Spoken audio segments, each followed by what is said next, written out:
नमस्कार दोस्तों, मैं नारायण शर्मा आप लोगों का स्वागत करता हूं अपने YouTube चैनल पर।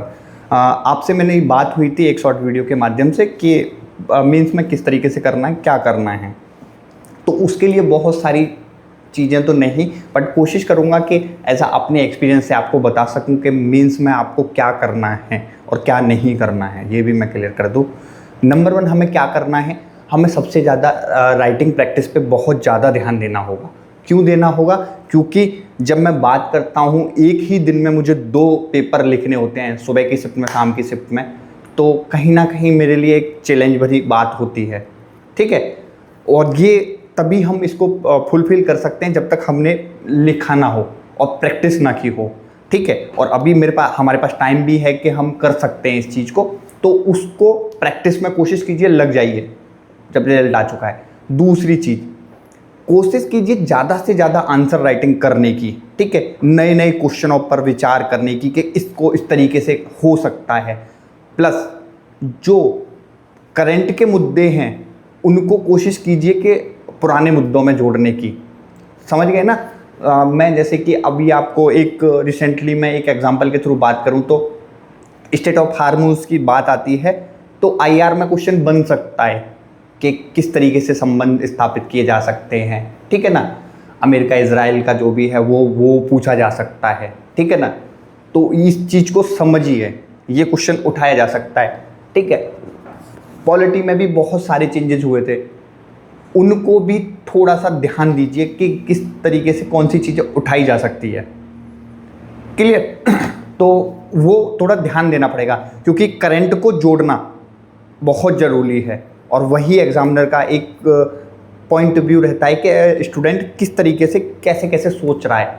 क्योंकि यूपीएससी ये नहीं करती है कि आपको रटा रटाया हो और वो आप उठा के छाप दो, नहीं, आप कितने तरीके से क्या क्या चीज़ें सोच सकते हैं, ये बहुत ज़्यादा ज़रूरी है। क्लियर? और हाँ, मैं फिर बार बार कहूँगा, मेंस की आंसर राइटिंग के लिए प्रैक्टिस बहुत ज़्यादा ज़रूरी है, क्योंकि मुझे 150 शब्द 250 शब्द के जब क्वेश्चन लिखने होंगे, 20 क्वेश्चन, तो ऐसा नहीं है कि जब मैंने प्रीलिम्स पास किया और मैं मेंस में आया तो मुझे कुछ नहीं आता। नहीं, बहुत कुछ आता है, परंतु उसको लिखने के लिए ज़्यादातर स्टूडेंट की यही क्वेरी रहती है कि 20 क्वेश्चन थे, हम नहीं कर पाए, 17, 16, 18। तो ये एक मेंस ना होने का बहुत बड़ा कारण होता है। ऐसा मेरा एक्सपीरियंस भी आपको बता रहा हूँ कि अगर आपने 16, 17, 18 क्वेश्चन सॉल्व किए तो कहीं ना कहीं मेंस ना होने का मेन कारण रहता है। अगर आप सच में 20 क्वेश्चन सॉल्व कर रहे हो, आप लिख के आ रहे हो, तो ये मान के चलिए कि आपने 95% काम कर लिया। ठीक है, ये हो गया। दूसरा, मैंने करंट को लेके बता दिया कि करंट को जोड़ के ही हमें काम करना पड़ेगा। तीसरा और बहुत इंपॉर्टेंट चीज़, ऐसा कोशिश कीजिए कि अपने आप को फ्री माइंड रखना, ज़्यादा लोड नहीं लेना, ज़्यादा परेशान नहीं होना। जो होगा अच्छा होगा, जो भी हुआ है अच्छा ही हुआ है, क्योंकि आप प्रीलिम्स पास करके मेंस में आए हैं तो ऐसा बहुत अच्छा हुआ है। जिनका प्रीलिम्स नहीं हुआ वो भी परेशान ना हो। 27 में इस तरीके से बैठना है कि 28 में दोबारा बैठने की ज़रूरत ना पड़े। क्लियर?